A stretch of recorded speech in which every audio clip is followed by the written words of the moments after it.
Good evening, नमस्कार और लखनऊ से आदाब। हुआ यूं कि आज मेरा लखनऊ आना हुआ। उत्तर प्रदेश की राजधानी है और राजनीति के लिए एक अहम जगह। हम सब जानते हैं कि उत्तर प्रदेश में से सबसे ज्यादा सांसद निकलते हैं। देश की सरकार का फैसला करते हैं।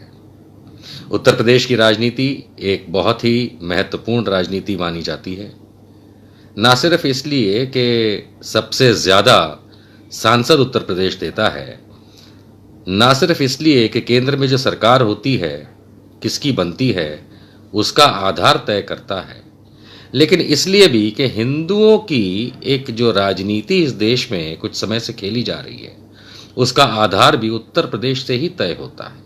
आरएसएस का हेडक्वार्टर भले ही नागपुर में हो, उनकी लेबोरेटरी भले ही गुजरात में हो, लेकिन असल मायनों में उत्तर प्रदेश जो है वो देश की हिंदू राजनीति का रास्ता या तो तय करता है या बंद करता है। खैर, उत्तर प्रदेश में लखनऊ में आज मेरा पहला दिन है और मैं यहां 2 दिन और रहूंगा। अपने कामों के सिवाय देश में किस तरीके से उत्तर प्रदेश को लेकर के चिंता 2022 को लेकर चल रही है और प्रदेश में खुद उत्तर प्रदेश में किस तरीके से आने वाले चुनावों को समझा जा रहा है, उसका रास्ता भी लखनऊ से ही निकलता है। देखिए, उत्तर प्रदेश के कई विभाग हैं।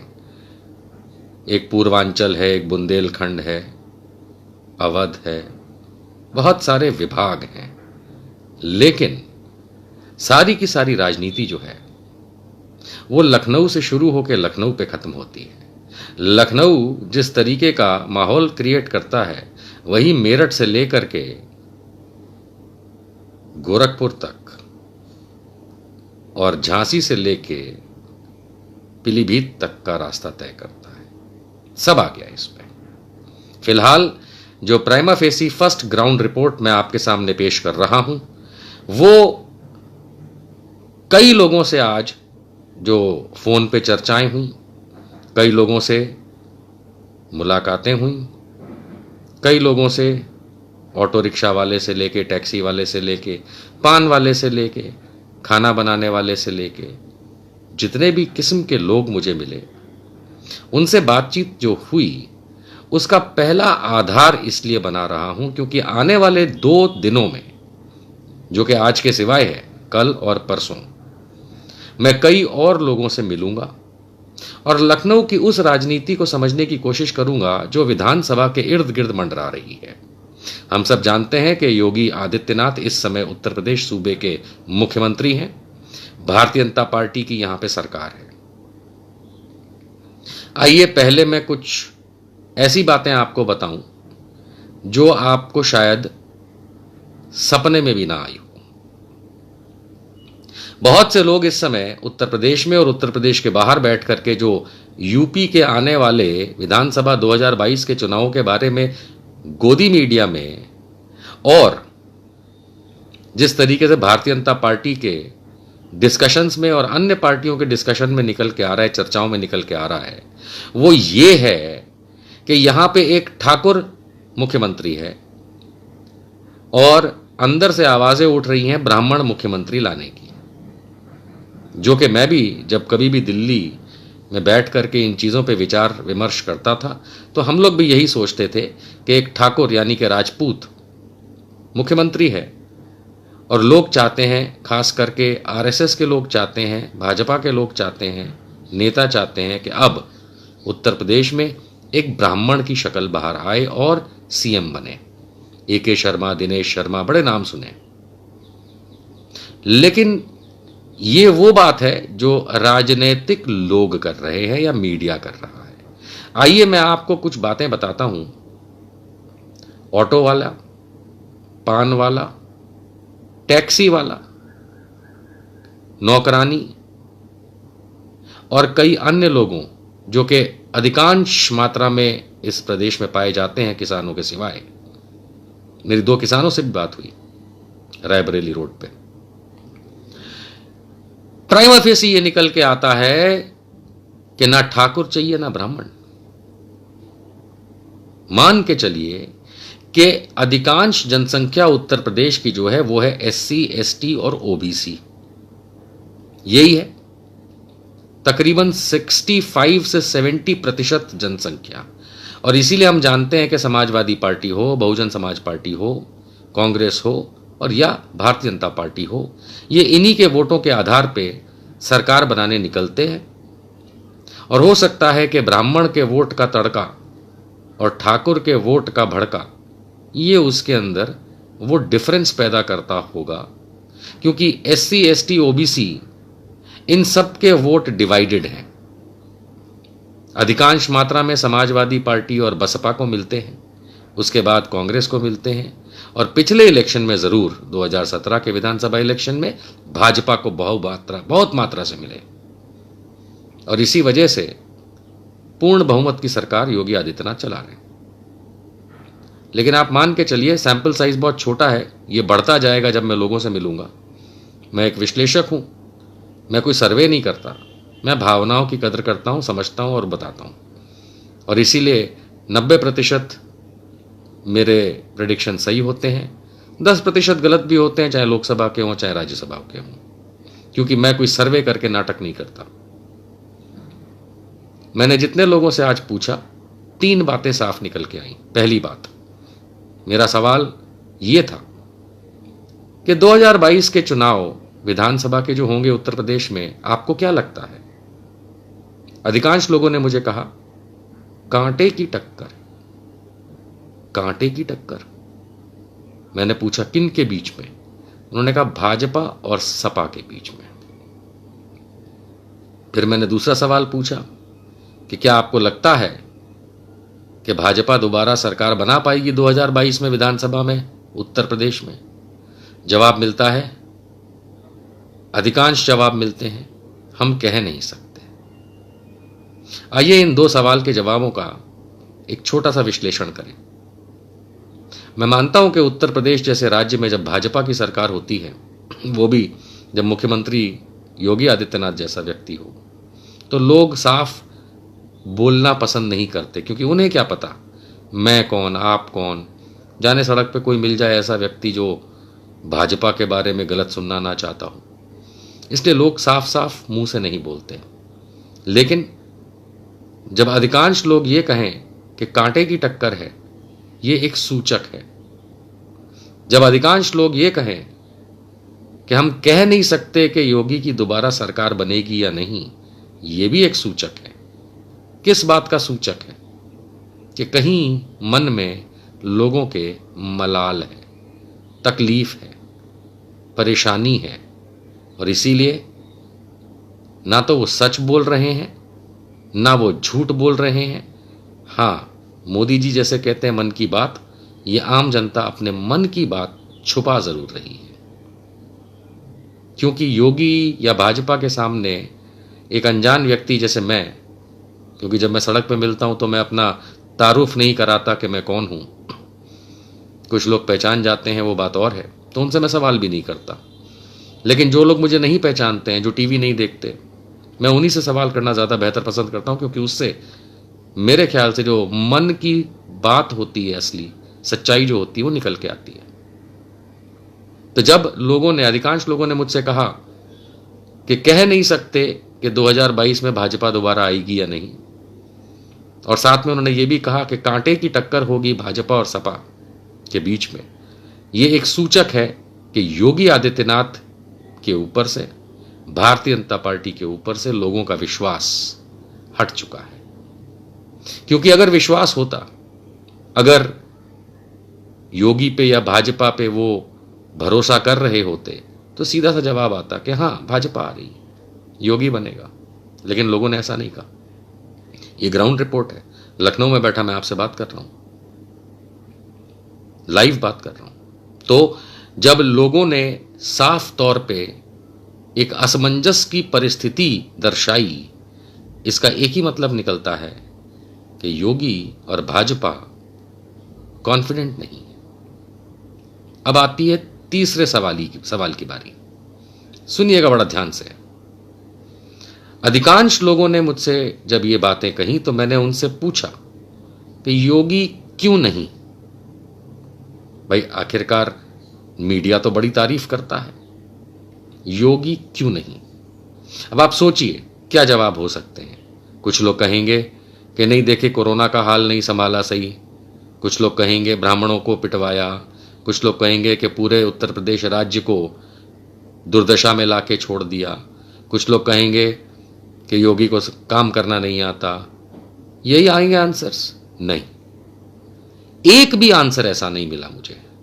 आप सुन के हैरान हो जाएंगे, इसीलिए मैंने शुरू में कहा कि मैं कुछ ऐसी बात बताने वाला हूं जो ग्राउंड रियलिटी पे मैंने सुना, कई लोगों के मुंह से अलग अलग तरीके से जब बात करता हूं और सुनने के बाद अचंभा हो गया। कोरोना की हालत, बेरोजगारी, किसान परेशान, महिलाओं की असुरक्षा, ये चिंता नहीं है लोगों को यहां। सुनिए मजेदार बात, उन्होंने ये कहा कि ठाकुर मुख्यमंत्री है और भारतीय जनता पार्टी कहती है ब्राह्मण को बनाएंगे या ठाकुर को बनाएंगे। ये क्या मजाक है? उनका कहना यह है कि सूबे में यानी उत्तर प्रदेश राज्य में अधिकांश जनसंख्या एससी, एसटी, ओबीसी है, जिसे यहां आम भाषा में सवर्ण नहीं कहा जाता।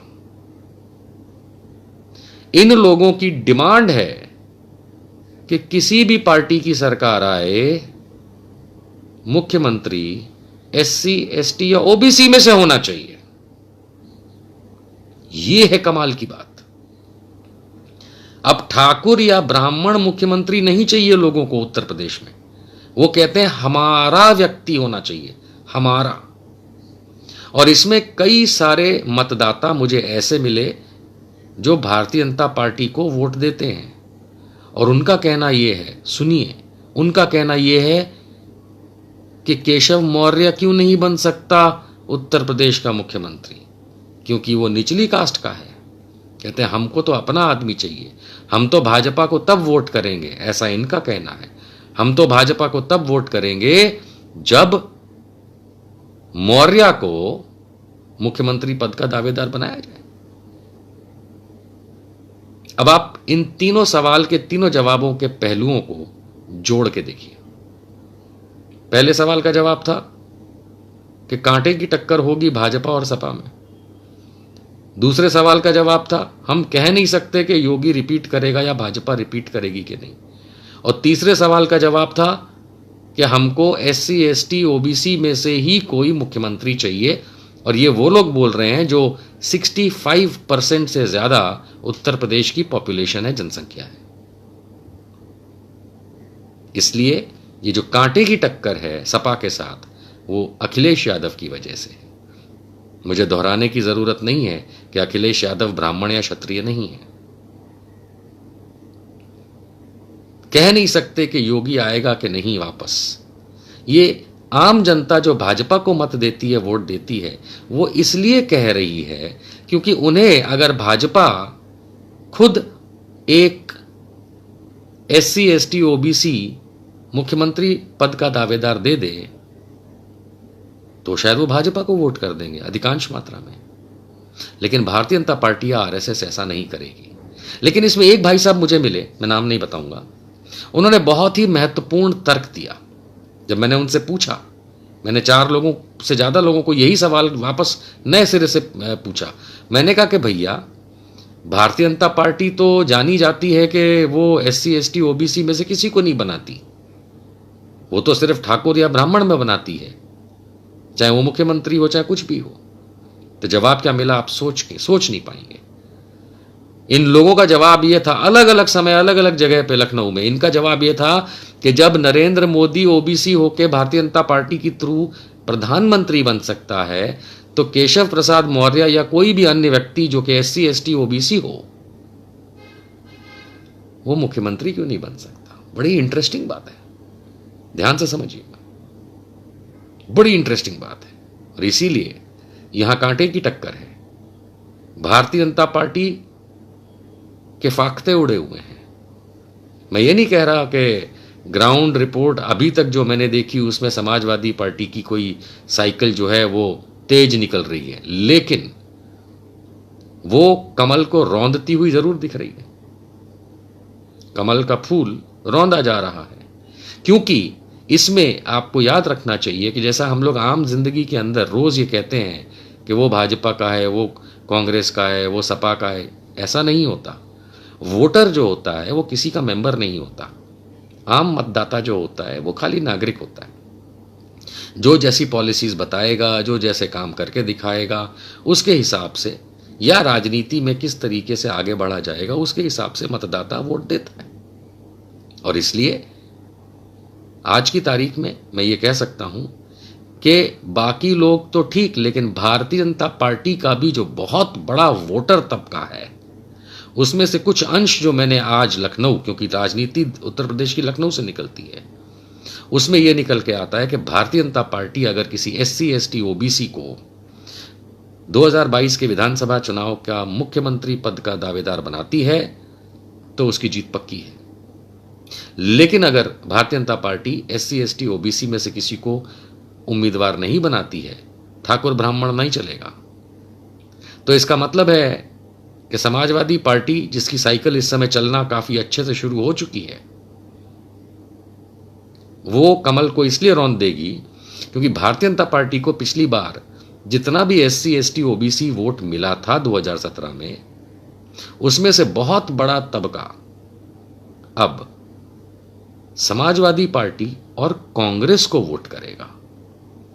मेरी जानकारी के मुताबिक, जो मेरी बातचीत हुई है लोगों से फोन पे इत्यादि, पार्टी के नेताओं से, अलग अलग पार्टियों के नेताओं से, उससे ये मुझे मालूम चला है कि कांग्रेस यहां गायब नहीं है, छोटे लेवल पे है, रिकवरी मोड में है। मेरे ख्याल से आगे चल करके प्रियंका गांधी वाड्रा और बाकी लोग मिलकर के जिस तरीके से भी राजनीति के पत्ते खोलेंगे तो बड़ा इंटरेस्टिंग होने वाला है। और अखिलेश यादव अकेला ही काफी है जो इस समय साइकिल भगा रहा है तेज। और कमल का फूल, वो ब्लडी फूल बनता हुआ दिख रहा है, क्योंकि अब ठाकुर और ब्राह्मण नहीं चलेगा। प्रदेश की अधिकांश जनसंख्या SC ST OBC है। अगर भारतीय जनता पार्टी ने SC ST OBC में से किसी को मुख्यमंत्री पद का दावेदार नहीं बनाया और ब्राह्मण क्षत्रिय के बीच में लड़ाई चलती रही, तो ठाकुर तो गए और ब्राह्मण आएगा नहीं। ये बात मैं अभी तक बिना मुस्लिम वोटों की गिनती किए बता रहा हूं। इस समय मुझे काफी अच्छा प्रतिसाद दिख रहा है समाजवादी पार्टी की तरफ और कांग्रेस, दोनों की तरफ, मुसलमानों का। हो सकता है वो डिवाइडेड हो, लेकिन जो हिंदू राजनीति भारतीय जनता पार्टी खेलती है उसमें बुरी तरह फेल होती नजर आ रही है। और इसीलिए हम लोगों ने कुछ समय पहले ये सुना था कि शायद अब 2022 के उत्तर प्रदेश विधानसभा चुनाव के लिए मोदी, योगी, नड्डा जैसे लोगों को नहीं लाया जाएगा। जो भी करेगा योगी आदित्यनाथ खुद करेगा। ये RSS की एक चाल है। RSS ने योगी आदित्यनाथ को अपने हाल पे छोड़ दिया है, तुम जानो तुम्हारा काम जाने। और इसीलिए अगर Bharatiya Janata party SC ST OBC में से किसी को मुख्यमंत्री पद का दावेदार बनाती है तो मान के चलिए कि भारतीय जनता पार्टी उत्तर प्रदेश 2022 जीत जाएगी। और अगर ऐसा नहीं करती है, अखिलेश की साइकिल के अंदर ब्रेक ही नहीं है, फिर ये मान के चलिए इतनी तेज चलेगी, ब्रेक नहीं लगेगा और आराम से उनकी सरकार बनेगी। और इसमें फायदा कांग्रेस को भी हो रहा है। ऑल्दो अभी तक भारतीय जनता पार्टी के सिवाय जो बड़ी दो पार्टियां हैं, सपा, समाजवादी पार्टी और कांग्रेस के बीच में कोई गठबंधन नहीं है। लेकिन हम सब जानते हैं कि राजनीति के अंदर गठबंधन आज नहीं तो कल, और नहीं तो भी सीटों का बंटवारा जब चल रहा होता है या सीटें जब टिकट का बंटवारा चल रहा होता है, तो ये पार्टियां एक दूसरे को समझ करके चलती हैं कि कौन सी पार्टी कहाँ जीतेगी, दूसरा वीक कैंडिडेट, ये सब हम जानते हैं और ये आगे के मेरे एपिसोड्स में कवर होगा। लेकिन फिलहाल आज की ताजा खबर, भारतीय जनता पार्टी और योगी आदित्यनाथ के हाथ से उत्तर प्रदेश की कमान जाती हुई, समाजवादी पार्टी वापस आती हुई और कांग्रेस पार्टी अच्छा खासा नंबर खींचती हुई। हाँ, मैं एक बात और बता दूं कि बहुजन समाज पार्टी का कोई लेवल नहीं है लखनऊ की राजनीति के थ्रू आज। जो भी बसपा का मतदाता है, वोटर है, वो सारा का सारा समाजवादी और कांग्रेस की तरफ जा रहा है। मायावती की राजनीति फेल हो चुकी है, उनके रहने ना रहने का कोई मतलब नहीं है। कम्युनिस्ट पार्टी का कुछ पॉकेट्स में बोलबाला है, हो सकता है कि वो कुछ पॉकेट्स बहुत छोटी पॉकेट्स हैं, और हाँ, छोटे छोटे दल जो भारतीय जनता पार्टी के साथ हैं वो एक आध सीट वाले हैं, उससे ज़्यादा कुछ नहीं। एक महत्वपूर्ण बात यह है कि किसान आंदोलन का बहुत बड़ा असर हुआ है उत्तर प्रदेश की राजनीति के अंदर, क्योंकि याद रहे, किसान जो होता है वो अधिकांश तौर पर ठाकुर या ब्राह्मण नहीं होता। किसान जो है वो अधिकांश तौर पे किसान ठाकुर या ब्राह्मण नहीं होता, और यही पूरी की पूरी चीज़ समाजवादी पार्टी की तरफ शिफ्ट होती दिख रही है। मान के चलिए आने वाले दिनों के अंदर बहुत ही इंटरेस्टिंग लगेगा। गोदी मीडिया और भारतीय जनता पार्टी आपको रोज उलझाए रखेगी। ठाकुर, ब्राह्मण, और ये जो लेटेस्ट डाला हुआ है अयोध्या ज़मीन कांड, इसमें कोई दम नहीं है। अयोध्या ज़मीन कांड जो हुआ है तिवारी अंसारी वाला, वो बाद में देख लिया जाएगा, उससे कोई फ़र्क नहीं पड़ रहा है। भारतीय जनता पार्टी ने सिर्फ ये एक बॉम्ब फोड़ने की कोशिश करी है ताकि असलियत से पर्दा डाला जा सके, असलियत पे, और किसी तरीके से गुमराह किया जा सके। लेकिन हकीकत ये है कि योगी के हाथ से बाजी चली गई है। भाजपा का कमल का फूल रौंद दिया जाएगा। बहुत बुरे हालात हैं। Ground report part 1, Nishant Verma, Lucknow से। कल फिर मिलेंगे। Have a good evening.